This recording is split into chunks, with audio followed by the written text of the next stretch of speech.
Well, Americans are braced for Joe Biden's last list of lies tonight at 8 p.m. Eastern.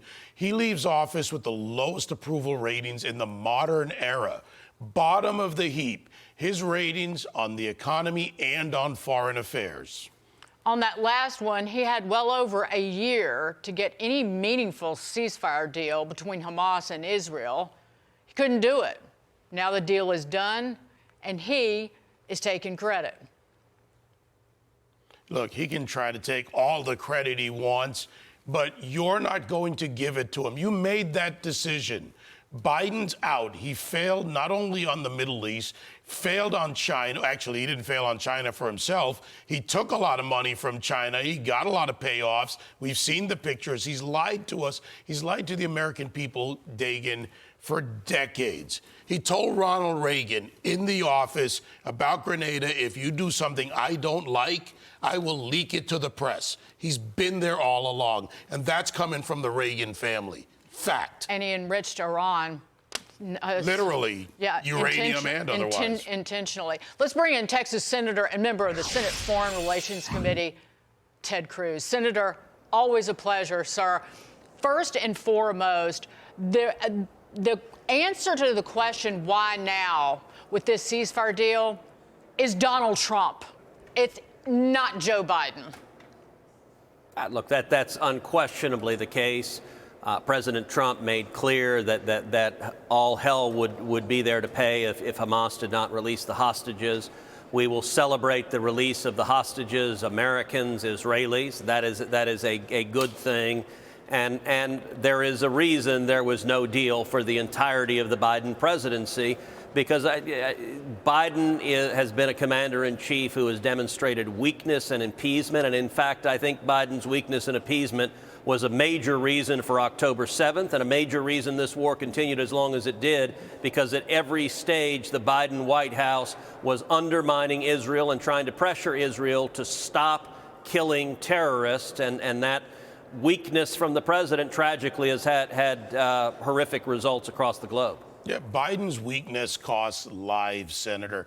Yes. Now to this. 6 of Trump's picks were on the Hill today, explaining to you and your colleagues why they're the right people for the job, including our former colleague, Sean Duffy, for Transportation Secretary. Let's watch this. As a father of 9 kids, I think about transportation quite a bit, and about transportation safety a lot. My son, John Paul, who I introduced, drives his younger siblings to school every day. And for us, that is precious cargo. Whether driving, flying, or traveling by train, no federal agency impacts Americans' daily lives and loved ones more than the Department of Transportation. We can't let the weight of government hold down innovation at a time when China is leaping forward, nipping at our heels. The American people are lucky to have him and everybody else. 3 key hearings scheduled for this week, now postponed. Veteran Affairs nominee Doug Collins, Interior nominee Doug Burgum, and DHS nominee Kristi Noem. Commerce Secretary nominee Howard Lutnick, also that hearing delayed. These are just the recently postponed hearings, not to mention the ones yet to be scheduled, including National Intelligence pick Tulsi Gabbard and Secretary of Agriculture nominee Brooke Rollins. Senator, are all of them going to get through? I know that we've even gotten a yay on Hegseth from Senator Todd Young today. So the answer, I believe, is yes. I think all of President Trump's cabinet nominees will be confirmed. I think Pete Hegseth yesterday at the confirmation hearing did a terrific job, and I think they're going to be confirmed. They're going to be confirmed promptly. I will say, Dagan, I looked back. I was actually the very first guest when you and Sean debuted this show.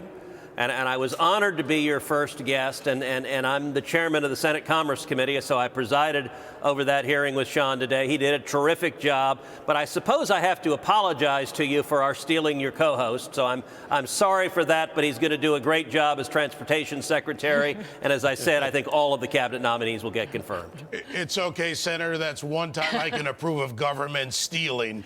Now, Senator, you were at the hearing for President Trump's attorney Attorney General pick, Pam Bondi. Let's get your reaction to this. It would not be appropriate for a prosecutor to start with a name and look for a crime. It's a prosecutor's job to start with a crime and look for a name, correct? Senator, I think that is the whole problem with the weaponization that we have seen the last 4 years and what's been happening to Donald Trump. Will you be able to review hundreds of cases on day one? I will look at every file I am asked to look at. Of course you won't. So will you advise the president? Can I answer the question? Well, my question I would is, have plenty of staff. You said, of course you want. you'll be able to review Listen, hundreds I'm of not going to cases on the first day? mislead this body nor you. All right, let me ask another question. You don't want to answer that. Let me ask You were another question. censured by Congress, Senator, for comments just like this. Your reaction, Senator. Well, look, I think Pam Bondi did a terrific job at the hearing today. I think she is going to be confirmed as Attorney General. She's a very strong choice. The Democrats just made fools of themselves. And ironically, what they were attacking Pam Bondi for is what Joe Biden's Justice Department has done for 4 years, which is politicize and weaponize the Department of Justice. The irony of that question, starting with a name, for over 2 centuries, we have never indicted or prosecuted a president or a former president until the Democrats took over. And in the last 4 years, Democrat prosecutors have indicted and prosecuted Donald Trump 4 separate times. Pam Bondi will restore integrity to the Department of Justice. Amen, sir. Amen. Senator Ted Cruz, we will see you soon. I certainly hope.